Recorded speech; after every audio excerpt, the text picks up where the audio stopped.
Did you know that 70 to 80% of all women are estimated to develop uterine fibroids at some point in their life? Well, what can we do about this and what can we learn about this?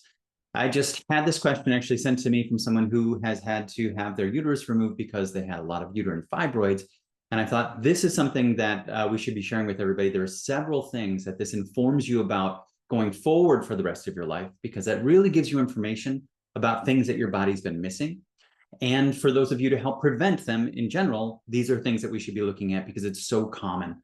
So I'm going to go over a common mineral that's missing. I'm going to go over some common foods that are missing and a very common vitamin that's missing. And I'm going to show you some research with that today as we go along and help you understand what you can do about this. So first of all, we see here we have, this is the PubMed article where I saw this, the estimation of nearly 70 to 80% of women developing them at some point in their lifetime. And if you go to womenshealth.gov, you'll see that the fibroids become more common as women age, especially during the 30s and 40s. This is important through menopause. But after menopause, the fibroids usually shrink. So what does that tell us about it? There's definitely something changing in the hormones after menopause that is playing into this. And one of the things that I often want to bring people's attention to is estrogen dominance. Now, there's a lot of reasons that we get to estrogen dominance. And I know that some people say, well, I've had my ovaries removed, or I'm in menopause, so I don't have to worry about that anymore. Well, unfortunately, it's not just the endogenous production of estrogen that's a problem. It's the exogenous hormones that we're being exposed to that are contributing to this. We actually see estrogen dominance even in men sometimes.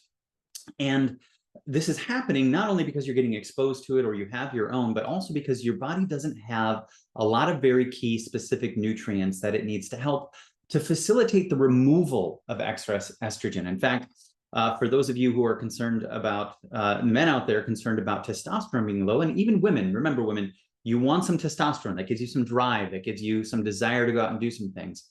The testosterone will be low if the estrogen is high, because the feedback to the brain is that there's too much estrogen. So it downregulates the production of all hormones.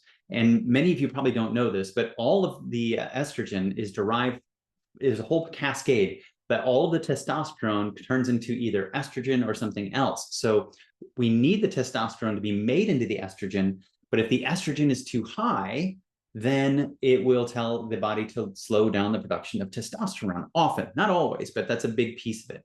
So what we need to understand is, why is this happening? Like, why is the body having higher levels of estrogen?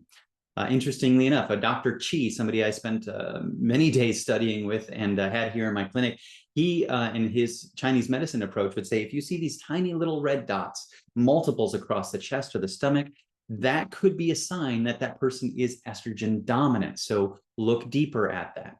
And I thought that's really interesting. And he talked about an enzyme, that aromatase enzyme that converts testosterone into estrogen. And if you can inhibit that enzyme, you can actually increase your testosterone a little bit and reduce your estrogen. And I thought that's really interesting. There are natural aromatase inhibitors out there, and a lot of those are going to be what we're going to be talking about. One that I'm not going to get into deep is zinc is a part of that, and that's commonly low too. So when we're working with somebody who is coming in and saying, I'm concerned about these uterine fibroids, we're going to look at these things specifically, but we're always going to look at the whole person. And we're always going to start with digestion, because the last way that the body gets removal of the estrogen is through bowel movements. If you're not having a daily bowel movement, then the likelihood of you being able to effectively clear estrogen is not optimal. And that can contribute to estrogen dominance. So constipation is a big deal. And that's always our first step here. Before we do anything else, we want to make sure we're figuring out that their bowels are moving every day, because we got to get the garbage out as we're bringing the food in to nourish us. The leftovers need to be removed or they can cause problems. And a lot of people actually are surprised when I say we need to have at least one a day. And honestly, we should actually having a bowel movement for every meal that we're having. I mean, I always say, look, before somebody gets off the elevator, you can't get on the elevator until somebody gets off the elevator, is what I mean to say. So we really should have one correlating. And you're thinking, oh my gosh, are you crazy? That's a lot of bowel movements, but it's actually true. We really, if we have something coming in, we need to have something coming out. It's pretty simple in the math. And so we want to look at one very major thing, and that's fiber. Fiber is a piece that a lot of people are not getting enough of. Average person gets about 12 grams of fiber a day. It's estimated 30 to 40 grams of fiber start to help with the reduction of all of these problems that are associated with estrogen dominance, one of them being breast cancer. Over 70% of breast cancers are estrogen receptor positive. So you can see why we really want to make sure that we are mindful of these levels of estrogen and supporting our body's ability to remove those. Now, I talked about how Dr. Chi would inhibit that, and that's great, but we still need to clear the estrogen. So what I'm going to talk about are what are the nutritional pieces. And now this isn't an exhaustive list, but there are some of the most common ones that are missing that need to be in there to help with the clearance of the estrogen. Talked about fiber, that's the last one, but the mineral that is very commonly missing. And in fact, if you don't live on a coast or if you're not eating fish on a regular basis and you're not near that coast, I'm going to show you right here what we're talking about. It's iodine. In fact, this is another PubMed article, and it is proven that iodine deficiency can lead to fibrocystic breast disease, ovarian cyst, and iodine can similarly reduce uterine fibroids. And one of the first conventional medical treatments for severe fibroids was to paint the uterus with iodine. Now, isn't that interesting? Okay, so that already informs us that the likelihood of somebody who's developed uterine fibroids that they had not been getting enough iodine in their diet is very high, and it's super common. And there are a lot of people out there who want to make sure people are getting appropriate amounts of iodine, and this is one of them. Now, I would not encourage somebody to go out and just grab an iodine supplement. It becomes a little more complicated than that. We want to make sure we're getting iodine in balance with other nutrients, and we want to make sure that we are digesting that iodine so that we can make sure we're getting the best balance of it. But this is why we want to have somebody work with you in getting the balance. I'm just pointing out why these happened, and it may be because of a lack of iodine, and how in the future we want to bring more attention to make sure that we're getting that in there. So that's the mineral. And I will do a whole series on iodine at some point specifically because there's so much associated with that. But there's another thing that I want to talk about here when it comes to this diet, and that's going to be the specific vegetarian diet. If we look down here, we suggest that greater intake of fresh fruits and cruciferous vegetables. Cruciferous vegetables are going to be your broccoli, your kale, your Brussels sprouts, your cauliflower, may be able to reduce the incidence of uterine fibroids. And that's because they're very important to this process of converting the estrogen to the next level that it goes to before it gets cleared from the body. There's so many things that come from that. And sulforaphane is a very important nutrient that will really help with detoxification that I teach an entire course on. But finally, I talked about vitamins, and the vitamin that we test everybody for when they come in for their initial visit with us is vitamin D. That's very important because so many people are not getting enough vitamin D. They're not spending enough time in the sun. They're not eating fish from the ocean, which there's a great source of vitamin D. And so you'll see here in this one, the PubMed article is saying the effect of vitamin D supplementation on the size of uterine leiomyoma, which is fibroids in women with vitamin D deficiency. This is very interesting. And they actually showed after a 10-week intervention of vitamin D, they were significantly higher in the group receiving the vitamin D. I've never said that word before today. Leiomyomas, I always say fibroids, size in the vitamin D significantly decreased as compared to the placebo group. So great, we can actually also assume that there's a likelihood that there's been a vitamin D deficiency. And remember, the darker your skin is, the harder it is to get vitamin D from the sun. So we specifically have to be looking at this as we are looking at populations with darker and darker skin, and they're going to be needing to get it more from fish and other sources.